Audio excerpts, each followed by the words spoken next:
Welcome to this explainer. Today, we're diving into something that is, honestly, just going to completely change how you think about the history of automation. We're unpacking an 800-year-old engineering marvel. It's this wild story of how pure, simple physics was transformed into a machine that literally seemed to think for itself. Okay, so picture this. You're walking through the vast, echoing halls of a palace, right? This is nearly 8 centuries ago. As you're wandering the corridors, you suddenly hear it. The continuous, beautiful sound of a flute playing. But you look around, and something doesn't add up. There are no wires, obviously no electronic speakers, and the craziest part, there are absolutely no human musicians in sight. How on earth is that possible? Well, to really wrap our heads around this, we have to step way back into the medieval Islamic world. The year is 1206. Just let that sink in for a second. 1206. We're talking zero motors, zero microchips, and definitely no software code. This was a time when true engineering brilliance relied entirely on physics, gravity, and just an absolute mastery of natural forces to bring machines to life. This brings us to part 1, Meet the Master Engineer, Ismail Al-Jazari. So long before the Industrial Revolution, Al-Jazari was this ingenious mechanical problem solver working for the Artughid rulers in Diyarbakir. He actually documented his life's work in a famous 1206 manuscript called the Book of Knowledge of Ingenious Mechanical Devices. And the things in this book, they frankly seem impossible for his era.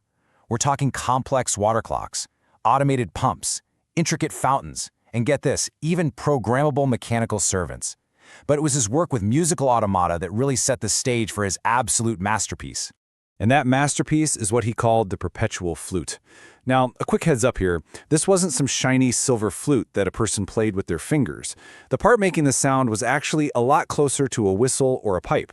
Oh, and the word perpetual? He wasn't breaking the laws of physics or creating some infinite free energy machine.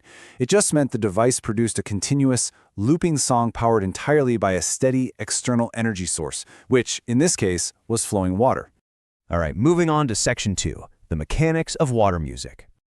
Let's pop the hood on this mystery box and figure out exactly how mere water could act as a tireless musician.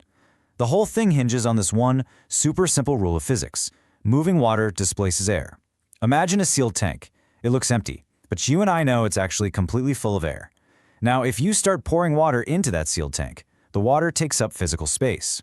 Because of that, the trapped air inside has absolutely nowhere to go but out. It literally gets shoved out of the way. So Al-Jazari takes this basic concept of escaping air, but instead of just letting it leak out everywhere, he gives it a strictly controlled pathway. He forces that pressurized air up through a very specifically designed pipe connected to a whistle. As the compressed air squeezes through that narrow opening, it creates rapid vibrations. And boom, those vibrations produce a clear, whistling sound. It's incredible. The machine was practically playing itself, using water as its very own lungs. Which leads us to section 3, the genius control system. 2 tanks. Because here's the catch. A single tank would just fill up, sound the whistle once, and then stop. Not very musical. To make the music continuous, Al-Jazari designed this brilliant 2-tank system that acted as an automatic control mechanism. Let's walk through it. Water flows into tank A, displacing the air and playing the first whistle. Simple enough. But as tank A fills up, the rising water actually lifts a physical float. Once that float hits a certain height, it pushes a mechanical rod. That rod physically tilts the inlet pipe up top, instantly redirecting the flowing water away from tank A and straight into tank B. So now tank B is filling and its whistle is playing. And what about tank A? Well, it automatically drains itself bone dry using a clever little siphon mechanism. When tank B is full, its float rises, tilts the pipe back, and the whole beautifully choreographed dance starts all over again. I really want to pause here for a second because this is huge. The machine switched itself. There was no human operator standing off in the corner, staring at the water level, yelling, "Okay, switch it now." The rising water itself was the signal. The physical state of the machine directly triggered a mechanical action that determined its next state. In engineering terms, this is a primitive but insanely sophisticated feedback and control loop. And that's the real technological triumph here. It is not just a fun parlor trick. It is a seamless, automated chain of energy conversion. The machine took the kinetic energy of flowing water, translated that into mechanical motion using the floats and levers, used that motion to build up air pressure, and finally transformed that pressure into acoustic sound. All of that without plugging into a single wall outlet. Now let's look at part 4, The ancient roots of automation. It's crazy to think about, but the philosophy behind Al-Jazari's machine is remarkably similar to the tech that powers our lives today.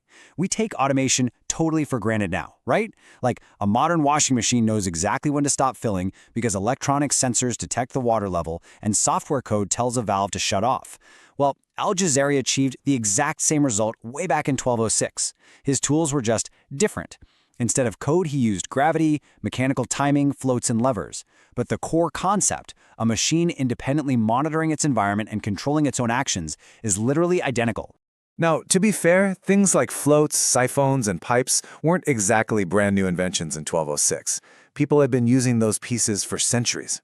Al-Jazari's true genius, his real mark on history, was in the combination. He took all these separate physical elements and hooked them together into one cohesive, self-operating system where every single part communicated with the next. And the Perpetual Flute wasn't just a one-off experiment for him either. He was obsessed with automata. He actually built this famous musical boat just for royal entertainment. And this wasn't just a single whistle. We're talking a whole band of mechanical musicians, flutists, harpists, percussionists, that would perform on their own, completely without human help, just to entertain the medieval court. Talk about a dinner show. So what does this all mean for us? It brings us to a pretty profound realization.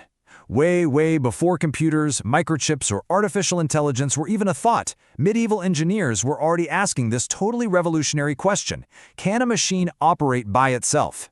And Al-Jazari answered that with a resounding yes. He proved that the foundation of our highly automated world wasn't actually born in some Silicon Valley coding lab, but centuries earlier, from the clever mastery of ancient, flowing water. So the next time you see a modern machine running on autopilot, just ask yourself, what invisible water is pushing its levers?